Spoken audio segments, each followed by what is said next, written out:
Berlin, March 4, 1944. The sirens wailed.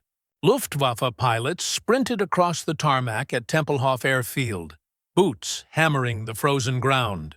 Above them, the sky rumbled, the distant growl of hundreds of American bombers closing in. But this time, something was different. When the German fighters reached altitude, they saw the impossible.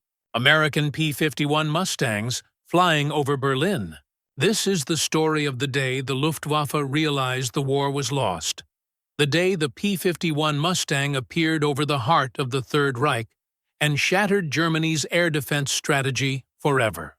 A story of innovation, courage, and a machine that changed the course of World War II. By 1944, the skies over Europe were a daily battlefield.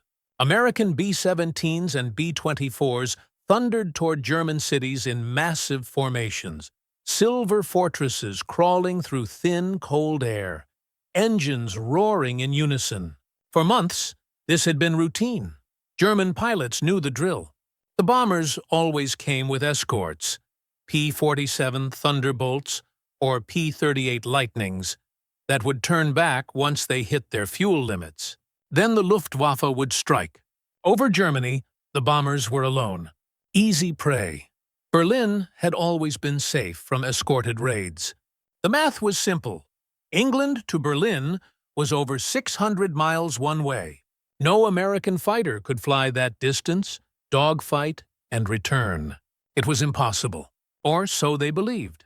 That morning, as Oberleutnant Heinz Noah climbed his Messerschmitt Bf 109 into the freezing air, he expected another routine intercept.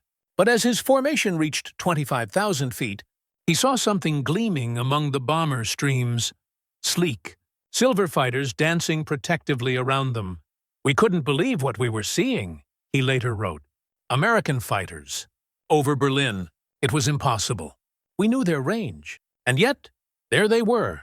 The Luftwaffe's calculations had failed. These weren't Thunderbolts or Lightnings.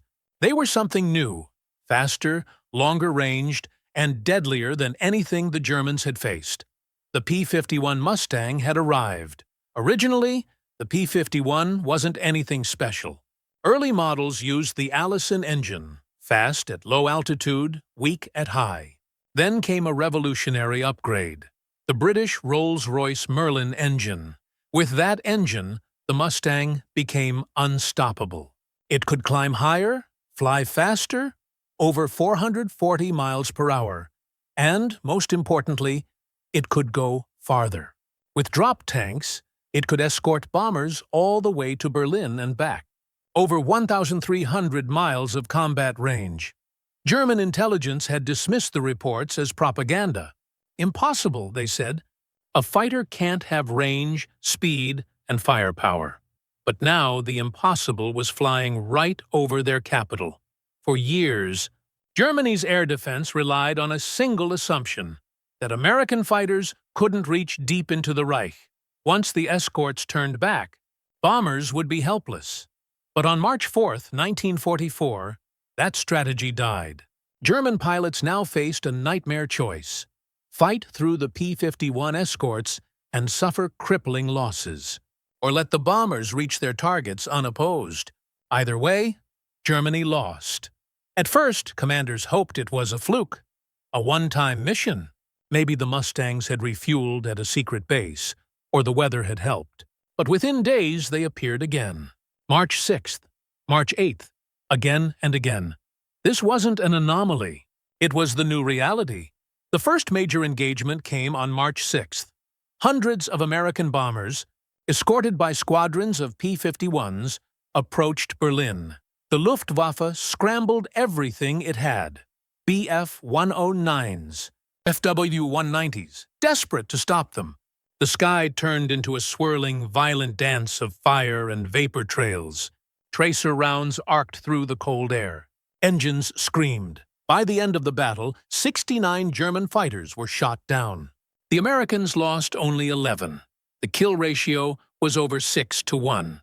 For the Luftwaffe, it was a catastrophe.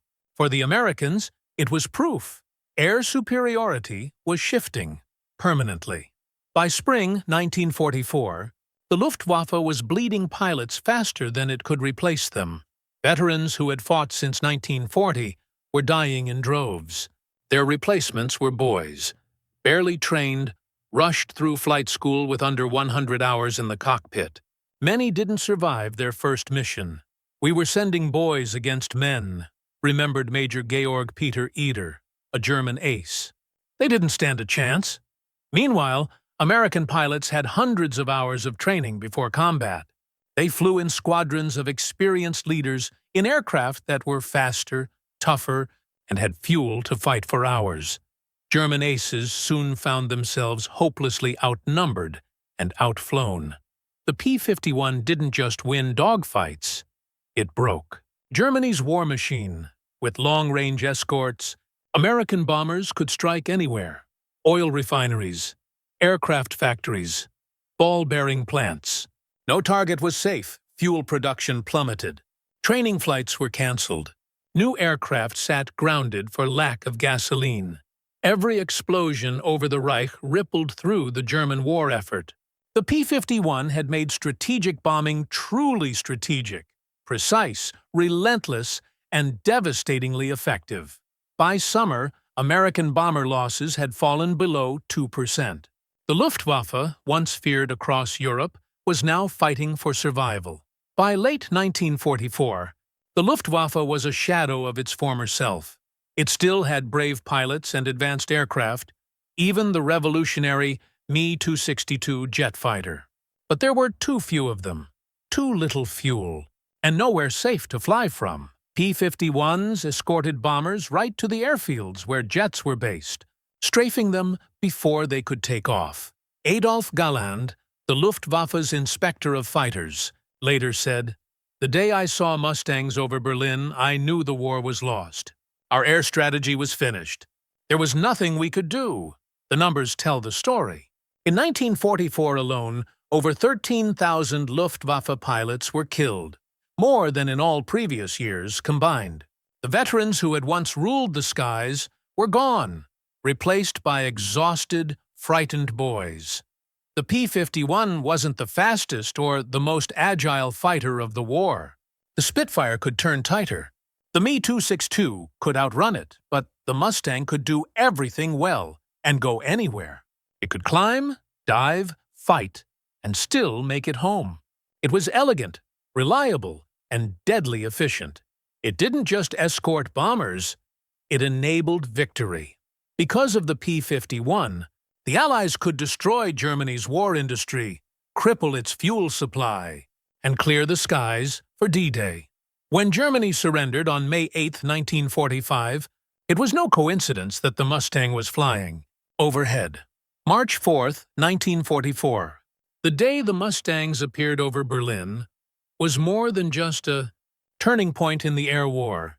It was the day the idea of safe distance died.